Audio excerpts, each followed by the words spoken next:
Fábio Sorge, Beca Surrada. Pessoal, hoje eu vou comentar um pouquinho sobre o exórdio na sustentação oral. Quer dizer, como é que eu construo esse primeiro ponto do discurso defensivo para captar a atenção dos desembargadores, né? Que não é nada fácil.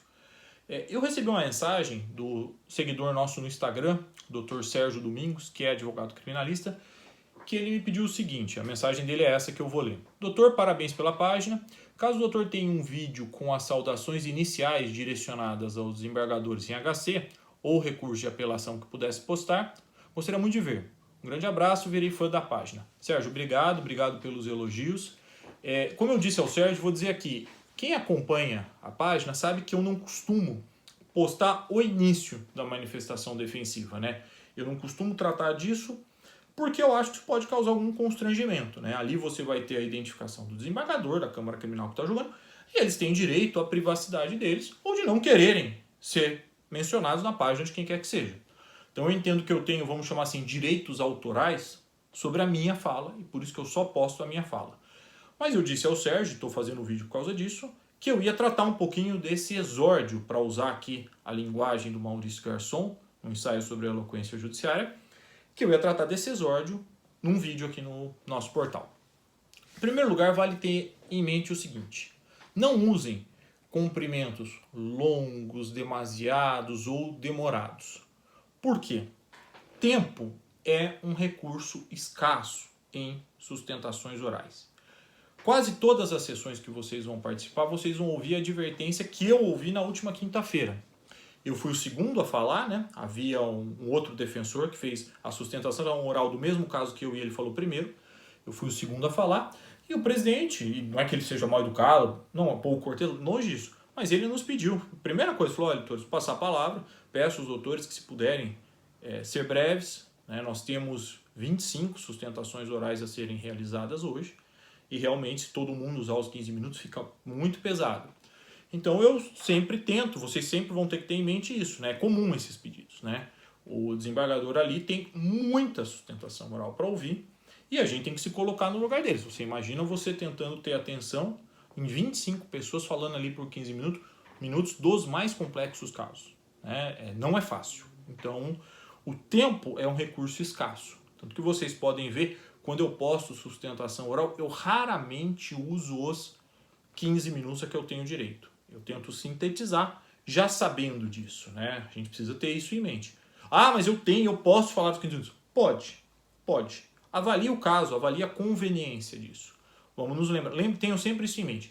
E isso já vale para os cumprimentos. Então, se você já não tem muito tempo, não é importante, não é inteligente fazer um exórdio longo, mencionando. Eu procuro ser sintético. Primeiro eu agradeço ao presidente, né, normalmente aquele desembargador que está presidindo a sessão, cito-o nominalmente, depois eu cito o relator, o revisor e o terceiro juiz. Vamos lá, que todo recurso, então sempre vai ter um desembargador que vai ser o relator, o revisor e o terceiro juiz. Esses são o seu foco de atenção, porque é deles que você precisa tentar conquistar o voto ou a anuência à tese defensiva. Eu cito os nomes, então, do relator, revisor, terceiro juiz. Tento ser contido, se eu já conheço o desembargador, se eu tenho um relacionamento um pouco mais próximo e tal, eu cito ali alguma coisa pessoal, senão eu cito apenas nominalmente, não faço grandes coisas muito efusivas, porque eu acho que ali é um ambiente de sobriedade, não é bom você fazer um cumprimento efusivo. Claro que recentemente eu fiz uma sustentação, algum tempo atrás, com um desembargador, o Marcelo Semer, que passou a atuar no Tribunal de Justiça. Tomou posse desse cargo recentemente.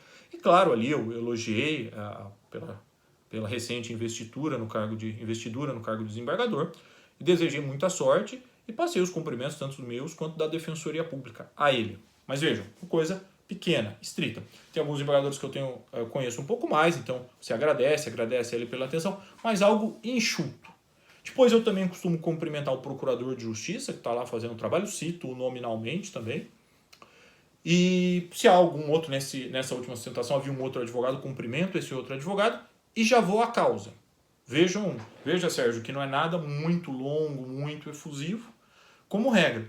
Algum outro caso permite ali um cumprimento mais longo e tal, mas eu tento ser bem objetivo eu sempre tenho em mente o seguinte: essas pessoas, os desembargadores, têm pouco tempo para julgar um número muito grande de causa.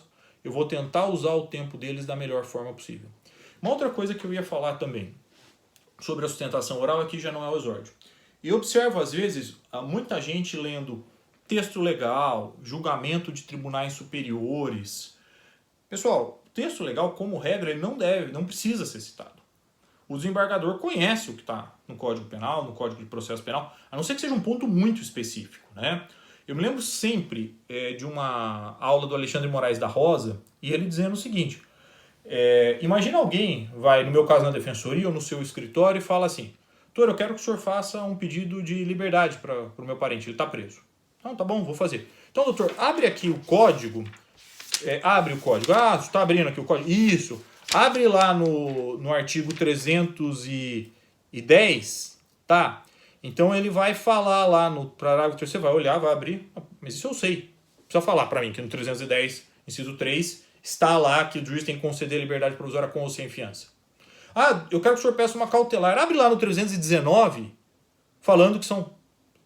Então, a gente tem que... E o Alexandre Moraes da Rosa foi muito perspicaz. Dizer, olha, o juiz sabe disso. Então, não precisa chegar alguém no seu... Imagina, você põe nesse lugar, chega alguém no seu escritório, no meu caso na defensoria, e me fala: não, abre isso aí no código. Eu sei que tá isso aí. Isso é a minha expertise. Então eu vou citar ali um texto legal com bastante parcimônia, se for o caso. E também julgamentos de tribunais superiores. Cuidado, cuidado. Cite com um julgado recente, alguma coisa, mas bem de passagem. A sustentação ela tem que ser sobre os fatos, sobre a dinâmica dos fatos como regra, né? Então, porque às vezes eu vejo o advogado, o defensor, vai tentar ali trazer um julgado, dizer que a corte não segue, um julgado do tribunal superior, aí você azeda de uma vez o negócio, porque parece que você está querendo tripudiar sobre aquela Câmara Criminal. Isso não pode acontecer, tá?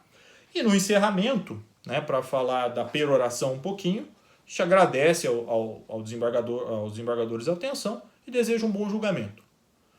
Sustentação oral não é defesa perante o tribunal do júri. Tem as suas especificidades. Você precisa saber vestir aquela roupa para aquele momento. A gente precisa saber variar. Isso é o mais importante. Eu agradeço ao Sérgio pela pergunta. Espero ter esclarecido as suas dúvidas, Sérgio. E aguardo revê-los em outros vídeos. Muito obrigado, pessoal.